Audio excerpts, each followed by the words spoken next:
Welcome to Mindfulness Manufacturing. My name is Trevor Blondeel. Spending 25 years in manufacturing, I discovered the real impact we have on turnover, communication, and the ability to manage change is how we show up. That's the essence of emotional intelligence. In each episode, we bring a guest or message to expand your skills, engage your people, and grow your organization. So let's jump in. Many years before this podcast started, and part of the reason why I did start was one of my great sayings was, leave your emotions at the door. And turns out it's not such a great saying. And today I got someone on the show to help me. Sara Westrook has spoken to over 500,000 people on emotions. And Sara, why am I hardwired this way? Why has it taken so much work and so many years for me to further develop this skill? I think you've pinpointed it is a skill. When we talk about emotions and we talk about being able to be aware of them and manage them and ultimately bounce back and move through them, it's very much a skill. A lot of us weren't taught the skill growing up, or the skill wasn't modeled. So that could be part of it. But let's go back to what you said before, where the saying was, leave your emotions at the front door. Mm-hmm. And haven't we all heard that, And wouldn't that be lovely sometimes, right? Where you could just leave your emotions like a backpack at the front door. But no. No? That backpack does not just stay there. No. That backpack is in you. It's on you. You are walking into the room. The emotions are coming in right on with you. And so really the skill becomes, kind of like we were saying before, is what do you do with your emotions? How can you move with and through them in a healthy way? And that has really been the passion of not only what I speak about, but what I personally practice, is saying we're emotional beings, whether we like it or not. We are emotional beings, whether we are comfortable with it or not. So now what? So my focal point is creating strategies on what to do and how to move with those emotions that come up, even those uncomfortable ones. What about when you get in those situations where they say, hey, just take the emotions out of the decision? How does that work? So when I look at emotions, you don't want to allow your emotions to change your choices. So what I hear when someone says, I want to take the emotion out of the decision, is actually, again, that's very much a skill, to be mindful that you don't want to make an emotional based decision or choice, because that can often leave us feeling guilt and regret. You hear about people saying, oh, I just did it because I felt like it. We know that emotions are natural and normal, but they're not okay to make every choice from. It would kind of be like me feeling really angry and being like, you know what, pass me the phone. I'll do the talking. And someone's like, no, you're too, no, I'm as calm as a cucumber. Pass me the phone. I'm going to send an email. Nope. And out of anger, you type up that email or you make that phone call, and it feels good in the moment because you're angry and you're like, they're going to hear my voice. But then ever had that moment where after you press send, you're like, shoulda, woulda, coulda, but I didn't do that. I wish I didn't say that thing, post that thing, type that thing, do that thing. Well, because you totally made a choice or a decision out of pure emotion. You didn't take a step back and say, whoa, I am feeling a lot right now. I'm allowed to feel what I'm feeling. I'm going to sit with this. I'm going to take a deep breath, maybe even add in the 24-hour rule if there's time, right? Or, bounce this idea off of someone. I'm not just going to go from emotion to choice. I'm going to allow that emotion to have room, and I'm actually going to move with and through in a healthy way so that I can make a choice out of my character, that I can make a choice out of respect for myself and others. Because here's the cool thing. You can feel angry, but still make a respectful choice. Is it harder in the moments of feeling a tough emotion? 100%. But the skill becomes in that it is possible to feel emotions, but still make character-based choices. Emotions are taking me over, but really they run through you. And so when we say we've taken emotions out of the decision, are we really doing that? Or is it like you're explaining, like it's just set to the side and they're still there? Well, I think they're processed, or you learn what to do with the emotion, how to be aware of it instead of avoid it. You learn how to manage it instead of purely suppress it, right? Where you've heard a lot of people like, I'm just going to put that emotion in a little tiny box and bear it deep down inside. That will work for a certain period of time, but that emotion is going to come up and it's going to find you. And then we learn how to be resilient, bounce back and move forward instead of just being purely reactive out of the emotion. So I think those are the skills that are super important to practice: is emotional awareness, emotional management, and ultimately emotional resilience. It's not saying that the emotion isn't still there. It's saying you know what to do with it and how to process it. And then you know not to become purely emotion choice, reactive. Yeah. And I still sometimes get reactive. Yeah, well, don't we all? And then you have to go back and own it.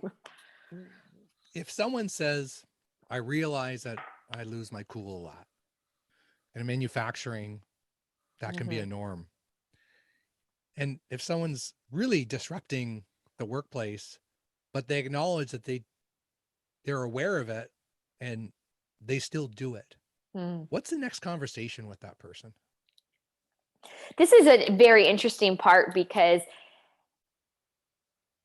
change, right? We don't often find change comfortable. So even if something's not necessarily working or being in its optimal form, sometimes we get so comfortable with something, we're like, I don't want to do that. I don't need to do that. So that becomes a totally different conversation with the person where it's saying, is this the end result that you want? Like, are you getting the end result you want? And if you're not, it's what's not working. And now let's look at it. Oh, well, what might not be working is you don't know what to do with your emotions. And I do find that oftentimes when I'm working with people and I'm working with corporations and employees and teams, is sometimes it's not that they don't want to be more emotionally aware, to be more emotionally intelligent, to be able to self-regulate. It's that they're actually not sure the how. And they don't necessarily have strategies to practice. Here's the thing. This is what I like to compare it to. We often think about muscles as physical, right? So I want to have huge bulging biceps. Absolutely. Okay. Right. So if I said to you, Trevor, I want to have really strong biceps. So what I'm going to do is I'm going to listen to some podcasts on it. I'm going to watch some videos, and that's it. You would literally be like, okay, but then what? I'm like, no, I'm just like watching podcasts and I'm, looking or watching videos. And you'd be like, no, Sarah, you have to put it into action. So you've got to get some weights or use some bands or some body weight, and you've got to be consistent. You have to be mindful. You have to put in the energy. You have to put in the effort. You have to make it a habit. I can't just do a couple dumbbell curls and then call it a day. You would say, I actually have to physically put it into action and exercise the muscle. I believe the same is true when it comes to our mental muscle. We can't just hear about being emotionally intelligent and being aware and learning to manage and self-regulate. We can't just watch videos on it. We can't only just listen about it. We actually have to say, okay, what's an exercise I could do that would help me work out this muscle, that would help me shift maybe a pattern or a habit that's actually not working for me? What could I do? And I think that's a really important piece. You can't just hear, learn how to deal with your emotions. And then you're like, okay, but how? manufacturing is really focused on results. And I like how you said the outcome. So if I know I'm losing my cool and I don't want to, but I'm still doing it repeatedly, but I'm not getting really the outcomes that I'm looking for. I'm looking for to get people behind me. I'm looking possibly for a promotion. I'm looking to progress my career. And these things often hold people back more than technical. So I like the idea of keep the outcome in mind, and that'll give me the motivation. So I get back with this friend, and we've got an outcome now, and there's more motivation. So what's a good first exercise? What, like you said before, that having that end in mind, who do you really want to be? And so when I work with teams, we look at a choice making formula that I created, and we break it down into what's the circumstance, or what are circumstances that you feel hold you back or really trigger you. And then what emotion does that trigger in you? Like let's really identify and be aware of that emotion. And some people are like, I don't know. So then we have to go through emotional awareness and stop right there and get a chart out and look and say, okay, well, I don't know, it isn't going to be helpful. So let's pinpoint it. Is it frustration? Is it disappointment? Is it embarrassment? Is it a combination of all three? Is it anxious? Okay, so now we've identified the emotion. How does it feel in your body? There's a physical impact that happens with emotions. And sometimes we feel the physical impact before we even know that it's an emotion. You might have a headache or a stomach ache, and it's not because you're getting sick. It's because maybe that's something stressful, or maybe you're anxious about something.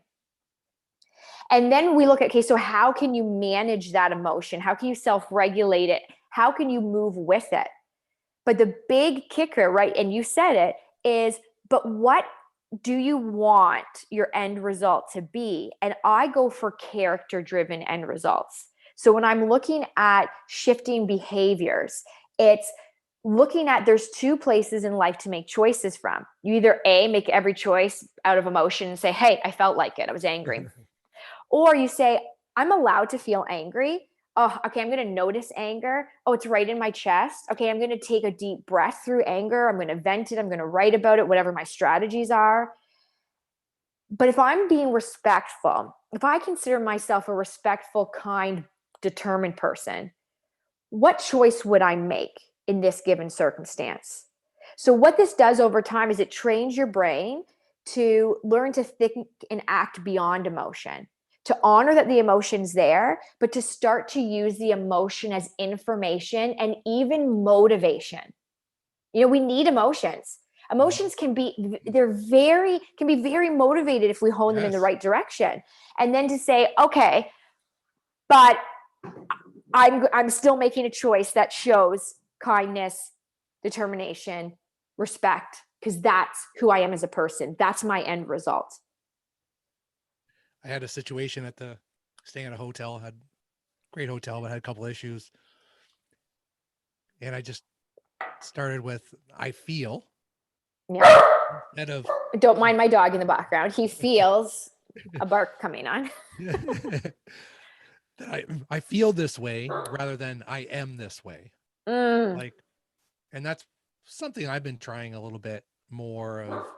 Like, you really can't tell someone's wrong and how they feel, but when you start saying you're accusing the other person, well, then that ends up adding more gas to the fire. Whereas maybe we can just explain a little bit more. But so I like the outcome in mind. I love the whole gym comparison because we don't rise to the occasion. It's our best level of practice and training ahead of time. And maybe we can do a little bit more of that in between. Well, I think we don't often look at the mental mindset as a muscle, or our confidence as a muscle. So I like to look at it as, no, just like a physical muscle, you have to work it out and you need exercises. The same is true with your confidence muscle, your emotional muscle, your mental health muscle, your mental strength muscle. Like it's very much, in my mind, the same. We need to have exercises. We need to have consistency. And look, we're all going to fall off track sometimes. Mm-hmm. But if we have exercises to get us back on track, then you're more apt to get back on track. When you don't know what to do, you can just be like, oh, this seems too hard. No, well, I don't even know what to do anyway. Forget it. And kind of going back to what you said with you had an issue at the hotel and the way you worded your conversation, I'm assuming shifted the way that person spoke back to you. And that's actually a really cool piece, is how we engage other people matters, the art of communication. And that takes being very emotionally aware. For example, you said you didn't come from a place of you did this. You came from a place of this is what's going on for me. Okay, so what does that do? That makes that person less defensive. Because if you come in and you say, you did this, this, and this, and this, and it's wrong, and this is, that person's going to get triggered probably to want to defend themselves. Now, this happens a lot even in relationships.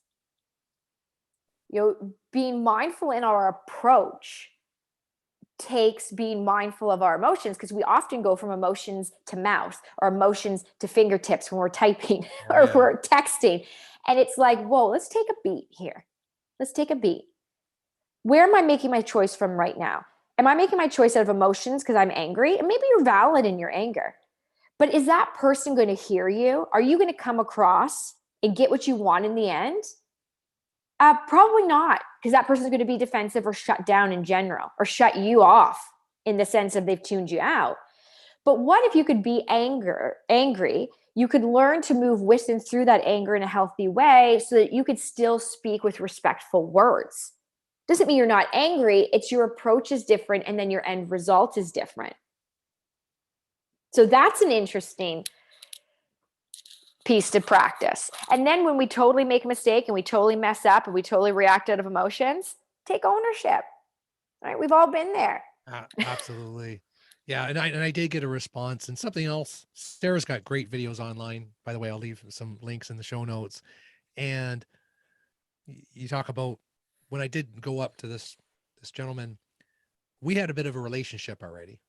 So I already had built a little bit of trust with him and respect. And when I saw him the next day, he's like, man, I even told my wife, I've never seen Trevor upset like that. And I wasn't really, I was just very calm. And I was just like, hey, I just feel this way. But it was like, oh, that's pretty cool. Like, he just wanted to help me, and I was just honest with him. And it was just so respectful. And that's just, it's taken me a lot of practice to get there. Right. Cause I wouldn't have said the same thing before, but yeah, it's just a matter of like, especially for manufacturing, how do we continue to evolve that to say that it's okay to feel, and we can tell each other that, and it is good information. It's just, like you said, Sarah, how it affects our choices. Well, and when we go back to emotions, some people can be like, oh, cue the eye roll, right? We're talking about emotions, because oftentimes it's a thing that's kind of uncomfortable. So in certain settings, it can be even more uncomfortable, which I totally get. Like, I talk about emotions all the time. It's not always comfortable. And I think if we're looking at, when I'm working with different groups and different teams and even different people, if we're looking at why are they sometimes hard to talk about, you could have one group of people say, well, they're hard to talk about because I feel like I'll be seen as weak. Mm-hmm. And then you could have another group of saying, well, I don't want to talk about them because I feel like I'll be judged and seen as dramatic. So those two mindsets, or those two even fears, if we could call it that, the fear of looking weak or the fear of looking over dramatic, can often hinder your ability to even want to express. So it takes a lot of courage to say, no, I'm allowed to feel this way. It's okay to feel this way, but what am I going to do with it? And that takes a lot of practice, like you were saying. It takes a lot of even shift in perspective, because here's what I know for sure. When you don't know what to do with your emotions, it becomes very depleting. Mm-hmm. So self-care starts to take a big plummet. It also can decrease company morale. You just keep shoving emotions down, Yeah. pretending they're not there. Mm-hmm. Productivity, lack of motivation. So productivity can be hindered because you've got so many emotions and that's all you can think about. Maybe it's emotions even from something that happened at home, something in the world, especially now with everything going on. And Absolutely. that can also lead to a lack in innovation and creativity. So all these things that we really want, especially in companies and even in family in the world, we want people to have happiness and be creative and innovate and work together and have relationships that are strong and healthy. Emotions can hinder that when you don't know what to do with them. What I'm hearing as well, Sarah, it's making me think, you talked about, it's okay to feel, and just having that landscape to do that. And that really does come from the top leadership of an organization. And how much do they actually allow that conversation to happen? Or do they even invite it? Mm-hmm. And I know one thing that our industry needs is more women. Mm. Where's your perspective? And obviously, because I've heard before, like, if and this drives me crazy, where a guy will lose and will say, "Oh, that's just Trevor. He's just like that." And if a woman does it, well, sometimes I've heard him say, "Well, she's emotional." Like, well, what Mm. does that mean? So, what do we got to do to shift this? Because I know some of the best coaches for me has been women that have just pointed some things out to me that I never would have seen, and they've just improved my skill. And I know that everything in balance gets a better outcome, and we want better Mm-hmm. outcomes. So, Mm-hmm. what do we got to do to shift this, Sarah? Well, it's an ongoing process, right? So the more we keep breaking down those, I'm going to call boxes, right? Those Mm. I did a workshop and it was with men and we put it like a boy box. Okay, so what do you hear when it comes to emotions? All the things that were in it. Probably you can probably think you're Mm-hmm. weak, man up. um you're don't be soft, don't be a baby, don't you're if you cry you're like a girl. Like, it was all these things that suck it up buttercup was one of them that they heard growing up. So I have a son, Oh. right? So I'm very, very mindful that what was interesting to me is not only were these boys and men telling me that this is what they've heard from society, toughen up, be strong, real men don't cry. I'm Mm-hmm. sure you've heard some of the things that I've said, have you? Oh yeah. Mm-hmm. What I heard, and especially when I was working with youth, they don't want to hear it. Mm. They don't want to be that, because they actually do feel emotions. Mm-hmm. And that when they keep holding them inside because they think that's the better approach, over time it catches up to them. Maybe it's not even until adulthood. But that a better approach would be, yeah, you do feel emotions. You're a human being. It's not like men don't feel emotions, but women do. No, that's not the case. So the better approach is, no, you feel the emotion. What do you do with it? Because when you can start to see emotions as information, your brain now knows that, oh, it's something that I can do something with. It doesn't completely have to overwhelm me. So that to me is the better teachings.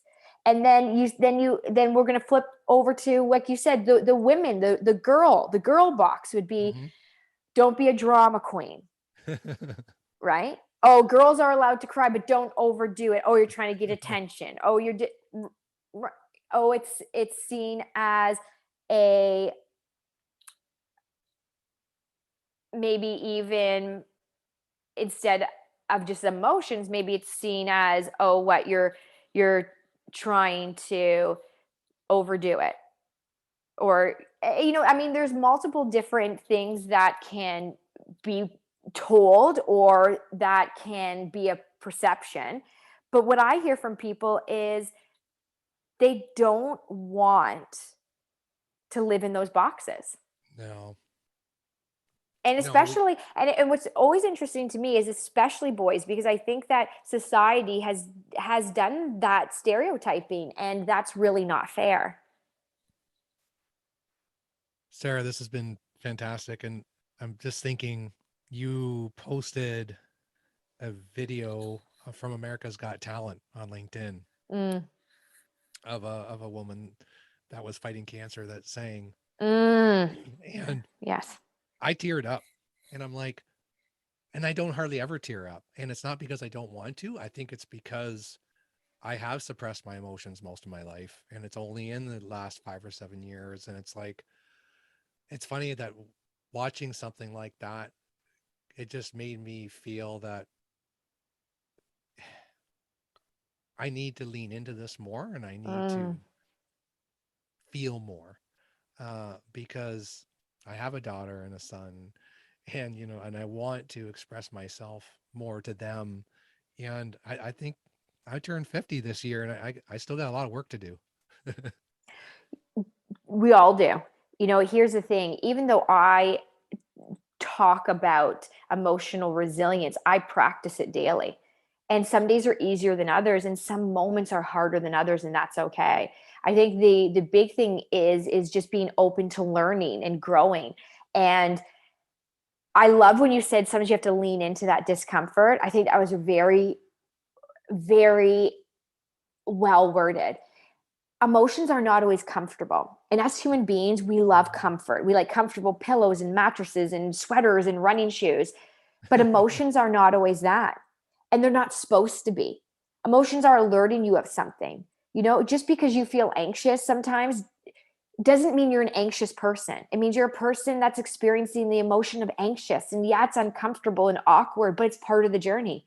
Just because you feel sad doesn't mean you're a sad, weak person. It means you're a normal human being experiencing the emotion of sadness. And that's okay. Reminding ourselves it is okay to feel, not just seeing a tweet on it because it's Bell Let's Talk Day or Mental Health Month. I mean, practicing, telling your own self it's okay to feel. Yeah. Remind you it's not about adding shame, guilt. It's about just acknowledging, yeah, this is where I'm at. And I'm going to work with it. I was uncomfortable when I was watching that video, because I'm like, what's Mm. going on? Why am I? It's a video. What? Why are my eyes leaking? What's Yeah, happening? like, and then I thought, oh, this is good. This is actually what I need to work on, because I am uncomfortable, and that's when you learn. And I'm going to take it right back to the person that's still losing their emotions at work, Mm-hmm. but doesn't want to. And I think it's what you said. It's keep that outcome. Like, Mm-hmm. why do you not want to? And then what are you doing to lean into that and exercise that more in between, to Mm-hmm. surface that more? Mm-hmm. And Sarah, I could Well, I ask wanted you. to interject this too. One more thing as we come to the end. Emotions are a reason for behavior, but they're not an excuse for one. So if you're Mm, working with someone or you're around someone who's constantly saying, well, I'm allowed to feel, I haven't, of course you're allowed to feel, but you are not allowed to be rude, harm yourself or someone around you and say, I had a big emotion. I felt angry or sad. No, no, no. Emotions are the reason, not the excuse. So being really mindful of practicing what you do with emotions actually ends up shifting behavior. Because just because it's okay to feel doesn't mean you can do everything because you felt like it. And we tell this to kids all the time, right? Like I say to my son all the time, you can feel frustrated, but you can't harm yourself or others because you're frustrated. So now what? What are we going to do with frustrated so you can still be respectful? that is a powerful line to leave with, Sarah. Mm. It's they're not an excuse. I love it. So much I've taken in with you just in this last half hour. Thank you so much, Sarah. I've got I got to comprehend everything that you've already taught me through this conversation. So thanks for taking the time for our listeners. Tell us a little bit about 3E and what you're working on. And I'm going to leave some information for anybody that wants to follow Sara. She's got some great stuff on Instagram and LinkedIn. Thank you so much. So 3E emotional development is about really honing in skills on emotional awareness, emotional management, and emotional resilience. I want to make skills that are tangible, actionable, meaningful. Even when I'm doing a keynote to a corporation or a company or a team, I want to interject not just those meaningful strategies that they can walk away with and apply and exercise their own emotional resilience muscle. I also want to have some fun. So Yes. I always add in fun Have and fun. humor because otherwise you can be like, oh no, you're having a speaker on emotions. So definitely if anyone's interested in boosting the morale, productivity, and the resilience of their team, that's what I bring to the table, is strategies to work on those emotions that make those outcomes more difficult. So let's work on how can we make it easier. Sara, I have fun talking to you right now. I love following your stuff. Suggest the listeners to take a look as well. And appreciate our relationship. And let's keep on learning this. Have an awesome day. You too. Thanks for having me. Hey folks, appreciate you taking the time to join us today. If you enjoyed this episode, share it with someone. Haven't subscribed yet? Do it now. Remember, if you want results, the key is increasing your awareness of how you show up.